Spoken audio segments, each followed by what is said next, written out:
You are tuned into a special player spotlight interview on the CS Podcast.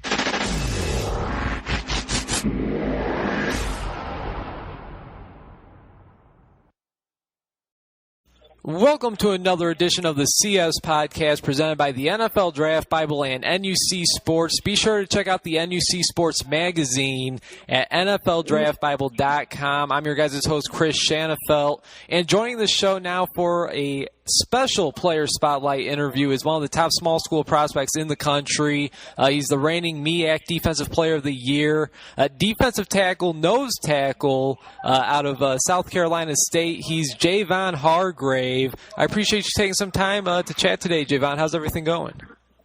It's going good. It's going good. Well, hey, certainly good to hear. Now, Javon, like I said, I mean, you're coming off of a magnificent junior season. You're just looking at the stats right here in front of me. I mean, you're able to record 55 tackles, 24 tackles for loss, 16 sacks, and 3 forced fumbles. And, even when you turn on the tape, you can see that you're definitely very disruptive on that South Carolina State defensive line. Like I said, you were named Conference Defensive Player of the Year. Looking back, how would you describe the season you were able to have last year? And what was your reaction when you found out that you were named the MEAC Defensive Player of the Year? I mean, I kind of, envisioned it, going into that season. I knew I wanted to have a big year, but I mean, I don't know. I was kind of still surprised, kind of starstruck and amazed at what I did last year. And even though I had all them numbers, I still wasn't sure if I was going to win the Defensive Player of the Year at the end of the season. I was still kind of, nervous, and, that was one of my goals just that summer. That was one of my big old goals to do. So it was just, a blessing and just something I'm very just proud of and just glad to have the opportunity to do something like that. Yeah, you should be very, very glad that you were able to do that. I mean, if you didn't win MEAC Defensive Player of the Year, man, that would be a crime right there. Like I said, 55 total tackles from a defensive lineman. That right there is good enough, if you ask me. And then you also add in 24 tackles for loss, 16 sacks, and then the 3 forced fumbles. It was actually against Bethune-Cookman where you were able to track down 6 of your 16 total sacks and 2 of your 3 total forced fumbles. Those 6 sacks in one game tied the FCS record for most sacks in a game. Can you just talk about that game, Javon? I mean, Bethune-Cookman, it's a team that you see every year. You guys are in the same conference, and before this game took place, you guys had yet to defeat Bethune-Cookman. So how much did that factor in on the big impact you had that game? It's just, I don't know, going into the game, since I've been here, we ain't beat Bethune. And, just from all the old heads, the alumni, that's just one of the big old things they talk about is just beating Bethune, because I guess that's basically kind of one of our biggest rivals in the conference. So, I kind of, just took that on. Like, going into the game, I wasn't real, I was coming off a little knee injury I was having. So I really wasn't, I was game time decision going into that game. And I don't know, I just had a little fire to me. I knew we had to win that game. Just in the previous years, I feel like I wasn't really effective in that game, and I just know I feel like I had to prove something this game and just trying to help my team win this game, because that was one of the biggest games of the year. Because if we would have lost that would have kind of put us far ahead from winning the MEAC. So it was just a big game going into it. Absolutely, and speaking of big games, and this game didn't necessarily mean too much, but it was you guys went against a pretty big opponent over the last couple of years in Clemson. What's it like to go up against some of those big D1 schools, being at the FCS level in the D1 AA? It's just, it's good. It's just, one, you're going to be on TV, so that's always a good thing. And two, you just kind of trying to see where you at. Like, just see how you are against them other opponents, just everybody say, I guess since we're a smaller school, we don't really go against nobody. So just going against a team like Clemson and all these other big schools, if you can play with them, then you can play with anybody, I feel. So that's a big thing for me. I love that. Yeah, no doubt about it. Now, Javon, I know that you want to build on off of last season, not only individually but as a team. You guys did finish 8-4, not terrible, but I do know that you want to add more. You want to get that the wins up a little bit more this upcoming season. What would you say your expectations, both personally and team wise, are for this season? It's your senior year. I know you want to go out on a high note. I mean, I just want to leave it all on the field and just have no regrets. It'd be good if I can have, have the numbers I had, but I really just want to, be better than I was last year. Just being a leader to the team more than anything, and just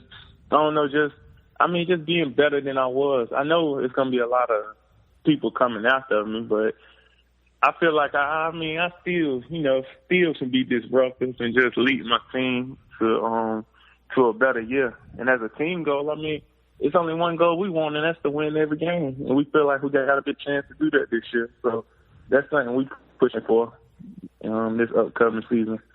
Hey, well said. Well, I'll say this: if you're able to duplicate what you were able to do a year ago, that would be amazing. As you know, now being a senior, there's definitely going to be a microscope on you as you're now one of the top small school prospects in the nation. What are some things that you've been doing throughout the offseason to better yourself and improve your game? Just learning more. Last year we came in just having a new defense and just learning how to use my hands more than anything, and being better conditioned. I know I'm gonna get a lot of snaps and a lot of people trying to come at me, so I'm just trying to be in the best shape I ever been in my life, and I think I really have improved with my conditioning and just being able to go more. Hey, great to hear. Once again, senior defensive lineman out of South Carolina State, Javon Hargrave, joining the CS podcast presented by the NFL Draft Bible and NUC Sports. And Javon, just a few more questions for you, and then I'll let you go. Now, you're recently named the MEAC preseason Defensive Player of the Year for this upcoming season. And last week, the Senior Bowl watch list came out, and your name was indeed one of the names that were on there. With all the eyes on you, do you feel that there's any added pressure at all heading into this senior year of yours? No, I don't consider it pressure. I don't know. I don't think you really can get that much pressure as a defensive lineman. It ain't like I'm a quarterback and, making decisions. It's just I'm trying to get to the quarterback or to the running back. So I just feel like I just need to do what I've been doing. I don't really feel no pressure. I know I'm happy to get that preseason award, but it ain't nothing, it ain't really nothing big to me, because I remember last year, I was predicted to be, second team on MEAC, and, they ain't really predict me to be nothing, do nothing as much as what I did this last year. It happened, so I don't really feel no pressure. You just got to go out there and do your job. Yeah, just do what I do. Yeah, I don't see no pressure with that. I got to be, 300-pounder, so I ain't really looking at no pressure. All right, sounds great. Now I'm sure NFL scouts will be in and out of SC State this season. Will the possibilities of playing professional football be on your mind at all this season? I got to think that it would kind of be tough for it not to be. Oh yeah, of course. Everybody coming to college, they biggest goal, every college football biggest goal is to play in the NFL. So, that is something I'm thinking about, but I'm not going to let it try to distract me from doing what I do. Because, if I don't do what I do, then they ain't going to be here long. They ain't going to really watch me that much. So I'm just really focused on the season and just trying to, duplicate what I did last year, but actually do better than what I did last year. Hey, there you go. Now, final question for you, Javon. Is there a defensive lineman currently playing in the NFL that you try to emulate your game after and, take bits and pieces of their game and try to add it onto your own? Yeah, of course. Ndamukong Suh, to me, that's the best defensive lineman in the game. So I just, he's very strong, and, he's so disruptive and so explosive at his size. So I feel like that's something I'm trying to get to, just be able to change the game as much as he do. Just, the Ndamukong and J.J. Watt, they just changed the game so quick. Like you can bring a double team, a triple team, and they still gonna make a play still. So, yeah, that's one person that I kind of try to make my game after. Well, I mean, it's, like you said, I mean, arguably the top defensive lineman in the National Football League. You certainly cannot go wrong with that. Javon, like I said, that was my final question for you, man. It was great chatting with you. Thanks again for taking some time today. I really do appreciate it. And I'm wishing you and all your team nothing but the best this season. It's going to be a lot of fun watching you guys. Thank you. No problem either.